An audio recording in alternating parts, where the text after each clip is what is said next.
स्वागत है आपका मोटिवेशनल समरीज चैनल पर। आज हम बात करेंगे उस किताब की जिसने लाखों लोगों की सोच, जीवन और आत्मा को गहराई से छू लिया है। The power of now by Eckhart Tolle. ये किताब हमें यह सिखाती है कि शांति और सच्ची खुशी कहीं बाहर नहीं, बल्कि इसी क्षण में छुपी होती है। इस पल में, अभी में। हम अपना पूरा जीवन या तो बीते हुए कल की यादों में खोए रहते हैं या आने वाले कल की चिंता में उलझे रहते हैं। लेकिन जीवन केवल एक ही जगह घटित होता है, और वो है अब। इस किताब की सीखें हमें एक ऐसा रास्ता दिखाती है जहां हम अपने दुखों से मुक्त होकर अपने भीतर की चेतना से जुड़ सकते हैं। तो चलिए, आज हम एकहार्ट टोले की इस महान कृति की गहराई में उतरते हैं और जानते हैं कि कैसे वर्तमान में जीकर हम अपने जीवन को पूरी तरह बदल सकते हैं। अध्याय एक, वर्तमान की शक्ति। हर इंसान अपने जीवन में शांति, संतोष और सुख की तलाश करता है। लेकिन लेखक हमें सिखाते हैं कि जिस शांति की हम बाहर खोज करते हैं, वह वास्तव में हमारे अंदर ही छिपी होती है, और उसे महसूस करने की चाबी है इस पल में पूरी तरह उपस्थित होना। लेखक अपने अनुभव से बताते हैं कि कैसे वे एक समय बहुत ही गहरे अवसाद से गुजर रहे थे, और एक रात ऐसा बिंदु आया जब उन्होंने खुद से कहा, मैं अब अपने साथ नहीं रह सकता। इस छोटे से वाक्य ने उन्हें झकझोर दिया। अगर मैं खुद के साथ नहीं रह सकता, तो क्या मैं दो हिस्सों में बटा हुआ हूं, एक मैं और एक वो जो मेरे साथ है। उसी क्षण उन्हें एहसास हुआ कि हम सभी के भीतर एक झूठा सौ, एक मन द्वारा निर्मित पहचान है, जिसे लेखक ईगो कहते हैं। और वही ईगो ही हमारी सारी बेचैनी, दुख और भ्रम का कारण है। जब हम अपने विचारों के साथ पूरी तरह से जुड़ जाते हैं, तो हम खुद को उन विचारों के रूप में देखने लगते हैं। हम अपने अतीत की कहानियों और भविष्य की कल्पनाओं में इतने उलझ जाते हैं कि वर्तमान का अनुभव करना ही भूल जाते हैं। और यही कारण है कि हमें कभी सच्ची शांति नहीं मिलती। लेखक बताते हैं कि मन का काम है सोचना, लेकिन जब मन ही हमारा मालिक बन जाता है, तो वह हमें गुलाम बना लेता है। हमारा ईगो अतीत की पीड़ा या भविष्य की चिंता में जीना पसंद करता है, क्योंकि अभी में उसे कोई पहचान नहीं मिलती। लेकिन वास्तविकता केवल इसी क्षण में है, अभी, इस पल में। जब हम पूरी तरह वर्तमान में उपस्थित होते हैं, तो हम अपने विचारों, दुखों और इच्छाओं से परे जाकर अपनी सच्ची चेतना से जुड़ जाते हैं। लेखक कहते हैं कि वर्तमान क्षण में जीना कोई विचार नहीं है, ये एक अनुभव है। यह कोई मानसिक कसरत नहीं, बल्कि एक जागृति है, जिसमें हम अपने मन को देखना शुरू करते हैं, न कि उसमें खो जाते हैं। जब भी हम अपने विचारों का अवलोकन करते हैं, बिना उन्हें पकड़े, बिना उनका पीछा किए, तो हम खुद को उन विचारों से अलग महसूस करने लगते हैं। यही पहली झलक होती है आत्मज्ञान की। लेखक इस बात पर जोर देते हैं कि हमें यह समझना होगा कि हम अपने विचार नहीं हैं। हम वह चेतन दृष्टा हैं जो इन विचारों को देख रहा है। बहुत से लोग सोचते हैं कि उनके जीवन की समस्याएं बाहरी दुनिया में हैं, नौकरी, रिश्ते, पैसा या स्वास्थ्य। लेकिन लेखक बताते हैं कि हमारी सबसे बड़ी समस्या ये है कि हम अपने जीवन की हर परिस्थिति को अपने विचारों और अतीत के फिल्टर से देखकर अनुभव करते हैं। और जब हम वर्तमान क्षण को वैसे का वैसा नहीं स्वीकारते जैसा वह है, तो हम उसमें संघर्ष पैदा करते हैं। उदाहरण के लिए, अगर आप ट्रैफिक में फंसे हैं और झुंझलाहट महसूस कर रहे हैं, तो ट्रैफिक खुद समस्या नहीं है, बल्कि आपके मन का उसे अस्वीकार करना ही समस्या है। जैसे ही आप उस क्षण को पूरी तरह स्वीकार कर लेते हैं, वैसे ही तनाव खत्म होने लगता है। लेखक बताते हैं कि हम अक्सर सोचते हैं, एक दिन सब कुछ ठीक हो जाएगा, लेकिन वास्तव में सब कुछ कभी ठीक नहीं होगा, जब तक हम अब को पूरी तरह नहीं अपनाते।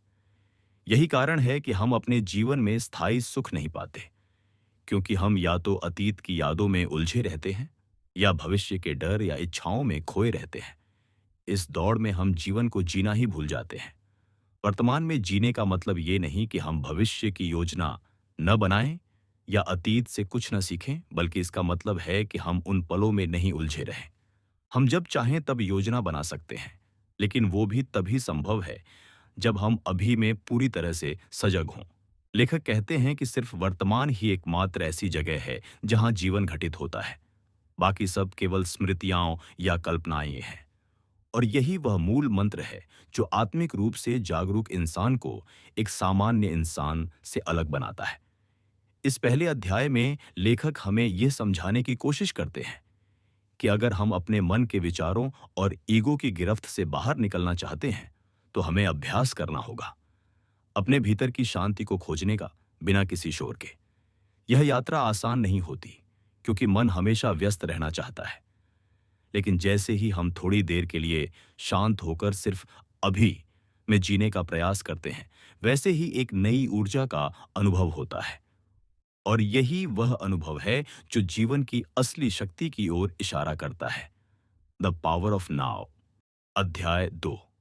मन पर अधिकार। मन एक अद्भुत उपकरण है, लेकिन जब यह हमारे ऊपर हावी हो जाता है, तो यही उपकरण हमारे जीवन का सबसे बड़ा शत्रु बन सकता है। लेखक बताते हैं कि ज्यादातर लोग अपने मन से पूरी तरह नियंत्रित होते हैं। वे सोचते हैं कि वे जो सोचते हैं वही उनके अस्तित्व की सच्चाई है, लेकिन वास्तविकता इससे कहीं अलग है। मन का कार्य है विचार उत्पन्न करना, और यह लगातार विचारों की एक अंतहीन धारा बहाता रहता है। पिछली घटनाओं पर पछतावा, भविष्य की चिंता, दूसरों से तुलना, स्वयं की आलोचना और कल्पनाओं में खो जाना। लेकिन क्या आपने कभी रुककर सोचा है कि आप वो विचार नहीं हैं जो आपके मन में आते हैं? आप उस चेतना का भाग हैं जो उन विचारों को देख रही है। जैसे ही हम यह पहचानना शुरू करते हैं कि हम अपने विचार नहीं हैं, बल्कि हम विचारों के साक्षी हैं, तभी बदलाव की शुरुआत होती है। लेखक बताते हैं कि मन के इस नियंत्रण से मुक्त होने के लिए सबसे जरूरी है कि हम खुद को वर्तमान क्षण में ले आए। वर्तमान ही एकमात्र ऐसा क्षण है जहां जीवन वास्तव में घटित हो रहा है। जब हम पूरे होश और जागरूकता के साथ वर्तमान में होते हैं, तभी हम अपने विचारों से दूरी बना पाते हैं और उनके गुलाम नहीं रहते। इस जागरूकता को लेखक वॉचिंग द थिंकर कहते हैं, यानी उस सोचने वाले मन को एक दूर के दर्शक की तरह देखना। यह अभ्यास थोड़ा कठिन लग सकता है, लेकिन यह उतना मुश्किल नहीं जितना हमें लगता है। लेखक सुझाते हैं कि दिन भर में छोटे छोटे पलों में जब भी आप खुद को किसी विचार में खोया हुआ पाएं, तो बस एक गहरी सांस लें और अपने भीतर लौटें। अपने आसपास की चीजों को महसूस करें, हवा की ठंडक, अपने पैरों का जमीन से स्पर्श या अपनी सांस का बहाव। यह छोटी सी क्रिया आपको दोबारा वर्तमान में ले आती है, और जैसे ही आप इस क्षण में आते हैं, आपका मन शांत हो जाता है। यह शांति ही वह स्थान है जहां आप अपने सच्चे अस्तित्व से जुड़ते हैं। एक और जरूरी बात जो लेखक बताते हैं, वह यह है कि ज्यादातर समय हम बिना सोचे समझे प्रतिक्रियाएं देते हैं। कोई हमें कुछ कहता है और हम तुरंत नाराज हो जाते हैं, डर जाते हैं या दुखी हो जाते हैं। लेकिन जब आप वर्तमान में टिके होते हैं, तब आप हर स्थिति को गहराई से समझ पाते हैं और फिर प्रतिक्रिया नहीं, उत्तर देते हैं। उत्तर देना प्रतिक्रिया से अलग होता है, क्योंकि यह जागरूकता से आता है, न कि आदतन प्रतिक्रिया से। यह अंतर ही हमारे जीवन की गुणवत्ता को बदल सकता है। लेखक ध्यान आकर्षित करते हैं कि हमारा मन अक्सर दो ध्रुवों में बंटा रहता है, अतीत और भविष्य। अतीत से जुड़ी यादें या पछतावा, और भविष्य को लेकर योजनाएं या डर। लेकिन इन दोनों में ही जीवन नहीं है, जीवन सिर्फ अभी में है। इसलिए जब हम मन के इन जालों से बाहर निकलकर सिर्फ इस क्षण में रहते हैं, तब हमें जीवन की गहराई और सच्चाई का अनुभव होता है। मन को पूरी तरह नियंत्रित करना संभव नहीं, लेकिन उसकी गतिविधियों को देखना, उन्हें पहचानना और उन्हें जैसा है वैसा स्वीकार करना, यही मन से मुक्ति की दिशा है। लेखक यही सिखाना चाहते हैं कि हम अपने विचारों के पीछे भागना बंद करें और उन्हें पकड़ने के बजाय उन्हें बहने दें। जब विचार आते हैं तो बस उन्हें देखें, लेकिन उनसे जुड़े नहीं। इस साधना से धीरे धीरे हमारे भीतर स्थिरता आने लगती है, और वह आंतरिक शांति जो हम बाहर ढूंढते हैं, वह हमारे भीतर ही प्रकट होने लगती है। यही अभ्यास, अपने विचारों को देखना और वर्तमान क्षण में लौट आना, हमें सच्चे रूप में जागरूक बनाता है। यह कोई दार्शनिक बात नहीं है, बल्कि जीवन का व्यावहारिक तरीका है, जिसे हर कोई अभ्यास से सीख सकता है। और एक बार जब हम इस अभ्यास को अपनाना शुरू कर देते हैं, तो जीवन पहले जैसा नहीं रहता। वह अधिक सजीव, शांतिपूर्ण और अर्थपूर्ण बन जाता है। अध्याय 3। आत्मनिरीक्षण की शक्ति। हमारे जीवन में कई ऐसे क्षण आते हैं जब हम अपने आप से कटे हुए महसूस करते हैं। हम सोचते हैं कि हमारे भीतर कुछ अधूरा है या जीवन में कुछ कमी है। यह अधूरापन और बेचैनी हमें हमेशा किसी चीज की तलाश में लगाए रखती है, चाहे वह प्रेम हो, सफलता हो, धन हो या फिर दूसरों की सराहना। लेकिन लेखक के अनुसार इस बेचैनी का असली कारण यह है कि हम अपने सत्य स्वरूप से जुड़े नहीं हैं। हम अपने विचारों, अपनी पहचान और अपनी मानसिक कहानियों में इस कदर उलझ गए हैं कि हम यह भूल गए हैं कि हम विचार नहीं, बल्कि विचारों के साक्षी हैं। इकहार्ट टोले कहते हैं कि हमारी चेतना की असली शक्ति तब जागती है जब हम खुद को अपने विचारों से अलग कर लेते हैं और निरीक्षण की अवस्था में चले जाते हैं।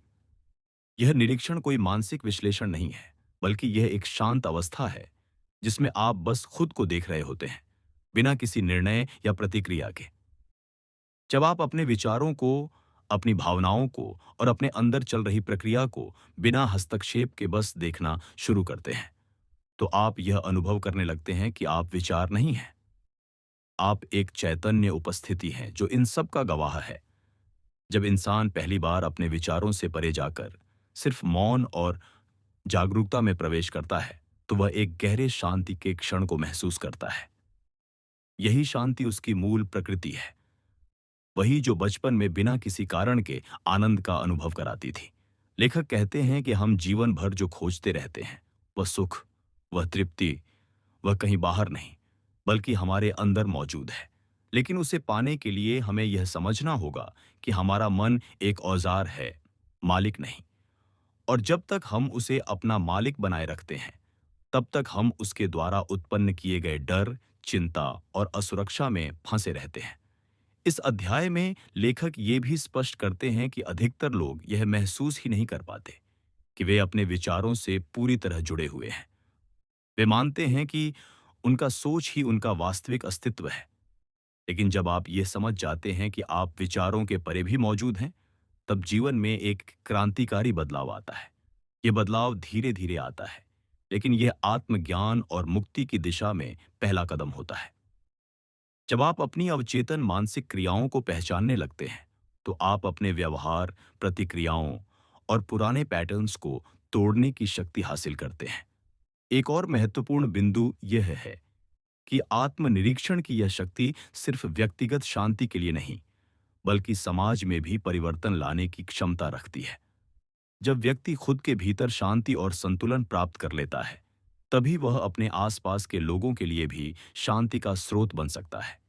यही वह शक्ति है जो संबंधों को बदलती है, समाज को बदलती है और अंततः दुनिया को भी बदल सकती है। इस प्रक्रिया में समय लग सकता है। शुरुआत में मन बार बार ध्यान भटकाता है, लेकिन लेखक यही सुझाव देते हैं कि हर बार जब मन भटके, तब सिर्फ उस पर ध्यान देना ही पर्याप्त है।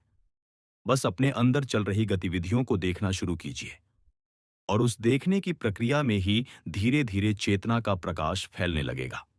ये प्रकाश आपके अंदर मौजूद अंधकार, यानी अनजाने डर, क्रोध, ईर्ष्या और पीड़ा को धीरे धीरे समाप्त कर देता है।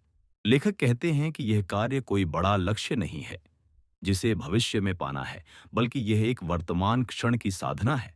हर पल में आप यह चुनाव कर सकते हैं कि आप मन के साथ बहेंगे या उसके साक्षी बनेंगे। यही चुनाव आपको धीरे धीरे आत्म जागरूकता की ओर ले जाता है। जब आप इस जागरूकता में जीने लगते हैं, तब जीवन के प्रति आपका नजरिया बदल जाता है।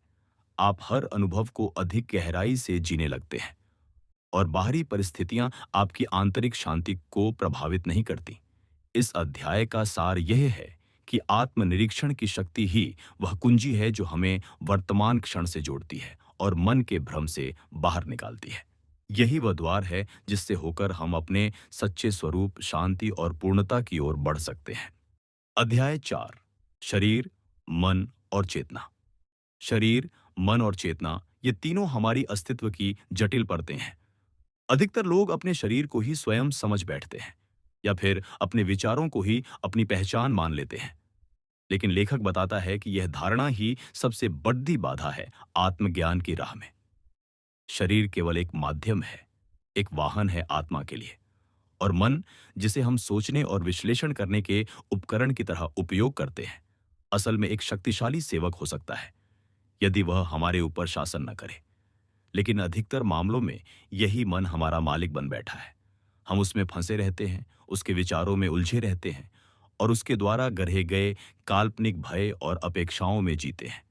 जब तक हम अपने शरीर और मन की सीमाओं में खुद को बांधे रखेंगे, तब तक हम सच्ची चेतना को नहीं पहचान पाएंगे। मन हर समय बीते कल या आने वाले कल में भटकता रहता है, या तो पश्चाताप करता है या आशंका से भर जाता है। लेकिन चेतना का स्थान केवल वर्तमान क्षण है। यही अभी हमारा सच्चा घर है। लेखक यह भी स्पष्ट करते हैं कि शरीर को केवल मांस और हड्डियों का ढांचा समझना एक भूल है। शरीर अपने भीतर ऊर्जा का एक सूक्ष्म क्षेत्र है। इसे कभी-कभी आभा शरीर या ऊर्जा शरीर कहा जाता है। जब हम पूरी तरह वर्तमान में होते हैं तो इस ऊर्जा शरीर के प्रति हमारी संवेदनशीलता बढ़ जाती है। हम भीतर के कंपनशील ऊर्जा को महसूस करने लगते हैं। यह शरीर की सतह के नीचे की ऊर्जा है, जिसे हम ध्यान के माध्यम से छू सकते हैं, और यही वह दरवाजा है जिससे होकर हम अपने भीतर की चेतना तक पहुंच सकते हैं। ध्यान के अभ्यास में लेखक शरीर को एक प्रवेश द्वार मानते हैं। जब हम अपने शरीर के भीतर की ऊर्जा को महसूस करना शुरू करते हैं, अपने हाथों, पैरों, सीने या पेट के भीतर हल्के कंपन को, तो हम वर्तमान में टिक जाते हैं। यह सरल अभ्यास हमें बाहर की दुनिया से खींचकर भीतर की ओर ले आता है। धीरे धीरे हम यह जानने लगते हैं कि हम शरीर नहीं हैं, न ही केवल विचार हैं, बल्कि हम वह हैं जो इन दोनों का साक्षी है। यह साक्षी भाव ही चेतना है, और यही वह स्थिति है जहां हम स्वयं के साथ पूर्ण रूप से जुड़ते हैं। अधिकतर लोगों को यह समझना कठिन लगता है, क्योंकि वे अपने विचारों से पूरी तरह एकाकार हो चुके होते हैं। जब भी कोई विचार आता है, जैसे मैं सफल नहीं हो पाया या लोग मुझे पसंद नहीं करते, तो हम उस विचार को सत्य मान लेते हैं। लेकिन लेखक बताता है कि हम उस विचार नहीं हैं। हम वह हैं जो उस विचार को देख रहा है। और जब हम विचारों के पीछे छिपे इस देखने वाले को पहचानने लगते हैं, तब हमारी आंतरिक यात्रा शुरू होती है। यही देखने वाला, यही साक्षी हमारी चेतना है, और यह मन तथा शरीर से परे है। लेखक ध्यान दिलाता है कि हमारे शरीर में कुछ ऊर्जा केंद्र होते हैं, जिन्हें प्राचीन योग परंपरा में चक्र कहा जाता है। इनमें से हार्ट चक्र, जो हृदय के पास होता है, विशेष महत्व रखता है। जब हम वर्तमान में पूरी तरह जागरूक होते हैं और अपने भीतर की ऊर्जा को महसूस करते हैं, तब यह हार्ट चक्र खुलने लगता है। इस स्थिति में प्रेम, करुणा और आनंद का प्रवाह अपने आप शुरू हो जाता है। ये प्रेम किसी व्यक्ति या वस्तु पर आधारित नहीं होता। ये तो हमारी प्रकृति का हिस्सा है। चेतना का अनुभव करने के लिए हमें केवल इतना करना होता है कि हम वर्तमान में रहें और अपने शरीर के भीतर की अनुभूतियों पर ध्यान दें। यह अभ्यास बहुत साधारण प्रतीत हो सकता है, लेकिन यही सबसे प्रभावशाली तरीका है। उदाहरण के लिए, अगर आप किसी भी पल में अपनी हथेलियों या पैरों के तलवों की ऊर्जा को महसूस करने की कोशिश करें, बिना उन्हें हिलाए, केवल भीतर के कंपन को महसूस करें, तो आप पाएंगे कि आप तुरंत ही वर्तमान में आ गए हैं। यही पहला कदम है चेतना की ओर। शरीर एक द्वार है, लेकिन अगर हम उसमें ही अटक जाएं, तो वह हमें भ्रम में भी डाल सकता है। कई बार हम केवल शारीरिक सुख की खोज में शरीर को ही सब कुछ मान बैठते हैं। लेकिन शरीर नश्वर है। यह समय के साथ बूढ़ा होगा, कमजोर होगा और अंततः समाप्त हो जाएगा। अगर हम केवल शरीर में ही अपनी पहचान ढूंढते हैं, तो मृत्यु का भय हमें कभी नहीं छोड़ेगा। लेकिन अगर हम शरीर के परे अपने उस स्वरूप को पहचान लें जो अजर, अमर और शुद्ध चेतना है, तो हम मृत्यु से भी मुक्त हो सकते हैं। इस अध्याय में एक महत्वपूर्ण बात यह भी कही गई है कि मन और शरीर आपस में गहराई से जुड़े हुए हैं। जब हमारा मन अशांत होता है, चिंता से भरा होता है, तो उसका प्रभाव हमारे शरीर पर साफ दिखाई देता है। तनाव, अनिद्रा, थकावट, ये सब मन की स्थिति का ही शारीरिक रूप है। इसी तरह जब हम शरीर के भीतर के कंपन पर ध्यान केंद्रित करते हैं और शरीर को शांत करते हैं, तो मन भी शांत हो जाता है। ये एक द्विमार्गीय रास्ता है। या तो मन को साधो और शरीर शांत होगा, या शरीर के माध्यम से मन को नियंत्रित करो। लेखक बार बार इस बात पर जोर देते हैं कि हमारे भीतर एक आंतरिक शरीर है, जिसे महसूस करना चेतना में टिकने की पहली सीढ़ी है। यह आंतरिक शरीर स्थूल शरीर से अधिक सूक्ष्म है, लेकिन यह अधिक स्थायी भी है। जब हम अपनी ऊर्जा को महसूस करना शुरू करते हैं, तो धीरे धीरे हम उसके पार भी चले जाते हैं, वहां जहां केवल शुद्ध उपस्थिति है। यही उपस्थिति, यही बीइंग हमारे वास्तविक स्वरूप का संकेत है। यह अनुभव शब्दों से परे है, लेकिन इसे जिया जा सकता है, महसूस किया जा सकता है। शरीर के माध्यम से चेतना की यात्रा शुरू होती है, लेकिन अंततः वह शरीर और मन दोनों की सीमाओं से मुक्त हो जाती है। लेखक हमें यह समझाने की कोशिश करते हैं कि हम स्वयं को खोजने निकले हैं, न कि किसी विचारधारा को अपनाने। और ये खोज तभी संभव है जब हम अपने अनुभवों के प्रति पूरी तरह सजग हों, पूरी तरह जागरूक हों। यह सजगता ही ध्यान है। यही ध्यान अंततः हमें उस सत्य से मिलवाता है जिसे शब्दों में बांधना असंभव है। इसलिए लेखक कहते हैं कि जब तुम अगली बार किसी चिंता में डूबे हो या असंतोष से भर उठे हो, तो बस कुछ पल ठहरो, अपनी सांसों पर ध्यान दो, अपने शरीर के भीतर की ऊर्जा को महसूस करो। यह सबसे सरल और प्रभावशाली तरीका है चेतना में लौटने का। और जब चेतना में टिक जाते हो, तो पाते हो कि सारी समस्याएं केवल मन की परछाइयां थीं। वे आती हैं और जाती हैं, लेकिन तुम जो उन्हें देख रहे हो, तुम शुद्ध, शाश्वत और अचल हो। यही है आत्मा, यही है अब, और यही है जीवन का गुरहतम सत्य। अध्याय 5। अपने भीतर की गहराई में उतरना। सच्चे अस्तित्व की खोज। हमारे जीवन की सबसे बड़ी भ्रांति यही होती है कि हम खुद को अपने विचारों, भावनाओं, यादों और सामाजिक पहचान से जोड़ लेते हैं। हम यह मान बैठते हैं कि हम वही हैं जो हमारा नाम है, हमारा काम है, या जो अतीत में हमारे साथ हुआ है। लेकिन लेखक स्पष्ट करते हैं कि यह सब हमारा फॉल्स सेल्फ है, एक ऐसा भ्रम जिसे हमारा अहंकार बनाए रखता है ताकि वह अपना वर्चस्व कायम रख सके। इस अध्याय में लेखक हमें अपने भीतर गहराई से झांकने और उस शुद्ध चेतना का अनुभव करने के लिए प्रेरित करते हैं जो हमारे विचारों और भावनाओं के पीछे है। वे कहते हैं कि आप अपने विचार नहीं हैं, आप वो हैं जो विचारों को देख रहा है। हमारा मन लगातार भूत और भविष्य के बीच झूलता रहता है। वह कभी अतीत की यादों को दोहराता है, कभी भविष्य की चिंता करता है, लेकिन वह शायद ही कभी वर्तमान में टिकता है। और यही कारण है कि हम अपने अंदर के वास्तविक शांति और मौन से कट जाते हैं। जब तक हम मन के इस उथल-पुथल में उलझे रहेंगे, तब तक हम अपनी चेतना की गहराई तक नहीं पहुंच सकते। लेखक हमें इस भ्रम को तोड़ने के लिए जागरूकता की शक्ति का उपयोग करने को कहते हैं। वे कहते हैं कि हर बार जब आप अपने भीतर चल रहे विचारों को एक दर्शक की तरह देखें और उन्हें अपने आप से अलग पहचानें, तो आप उस मौन और चेतन आत्मा के और करीब पहुंचते हैं जो हमेशा से आपके भीतर मौजूद है। लेखक बताते हैं कि जो व्यक्ति अपने भीतर के मौन से जुड़ता है, वह एक नई ऊर्जा से भर जाता है। ये ऊर्जा डर और चिंता से मुक्त होती है। जब आप अपने विचारों को खुद से अलग करके केवल उन्हें देखना शुरू करते हैं, तो आप धीरे धीरे अपने अस्तित्व के एक गहरे स्तर तक पहुंचते हैं। वहां कोई शोर नहीं होता, कोई बेचैनी नहीं होती, केवल शुद्ध होना होता है। लेखक इसे प्रेजेंस कहते हैं।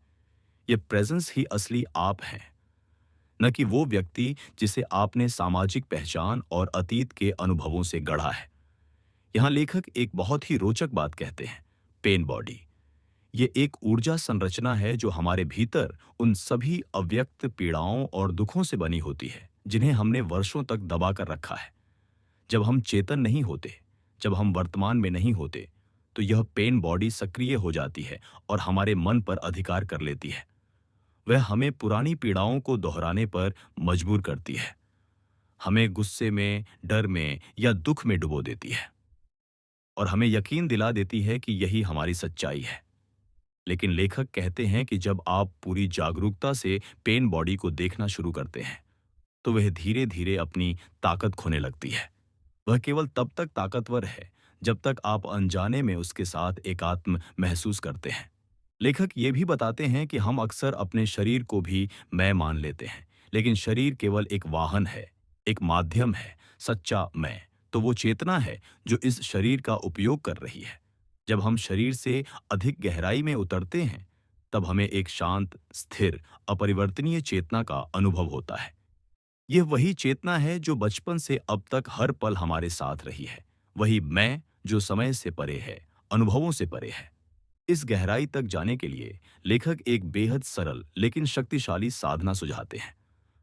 अपने शरीर की आंतरिक ऊर्जा को महसूस करना। वह कहते हैं कि कुछ मिनट शांत बैठकर अपने पूरे शरीर को भीतर से महसूस करने की कोशिश करें। अपनी हथेलियों, पैरों, सीने और पेट में जो सटल एनर्जी है, उस पर ध्यान दें। कोई विचार नहीं, कोई विश्लेषण नहीं, बस महसूस करें। यह अभ्यास आपको तुरंत अपने मन के शोर से अलग करके वर्तमान क्षण में ला देता है और धीरे-धीरे यह आपको उस गहराई तक पहुंचा देता है जहां केवल मौन, शांति और स्थिरता होती है। इस अध्याय में लेखक इस बात पर भी जोर देते हैं कि जब तक हम पूरी तरह से जागरूक नहीं होंगे, तब तक हम दूसरों के साथ भी सच्चे रिश्ते नहीं बना सकते। क्योंकि जब हमारा खुद से ही संबंध सतही होता है, जब हम खुद को ही ठीक से नहीं जानते, तो हम दूसरे को क्या जान पाएंगे।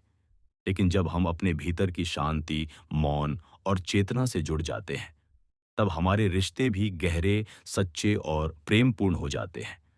लेखक के अनुसार केवल जागरूक व्यक्ति ही सच्चा प्रेम कर सकता है, क्योंकि वही व्यक्ति है जो बिना शर्त, बिना अपेक्षा के दूसरे को स्वीकार करता है।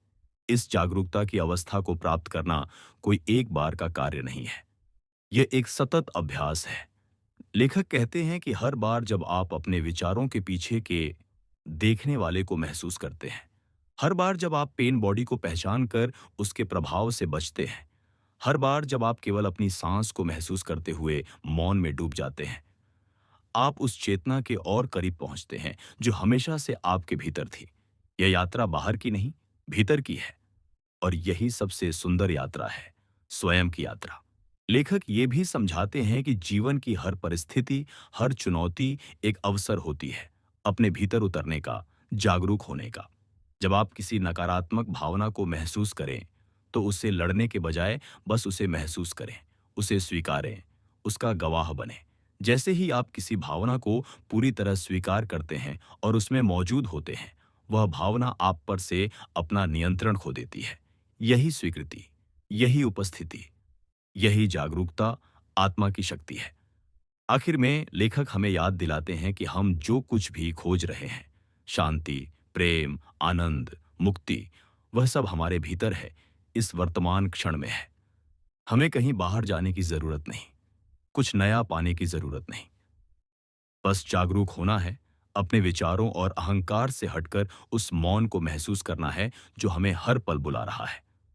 वही मौन, वही चेतना हमारा सच्चा स्वरूप है। अध्याय 6, वर्तमान क्षण की शक्ति का पूर्ण आत्मविलय। जब इंसान अंततः यह समझने लगता है कि उसका सच्चा स्वरूप उसकी सोच या भावनाओं से परे है, तब वह अपनी चेतना के उस आयाम में प्रवेश करता है जहां केवल वर्तमान क्षण ही सत्य है। लेखक हमें यह बताने की कोशिश करते हैं कि जीवन की समस्त समस्याएं, चाहे वे चिंता हो, तनाव हो, डर हो या दुख हो, सबका मूल कारण केवल एक ही है, वर्तमान क्षण से पलायन।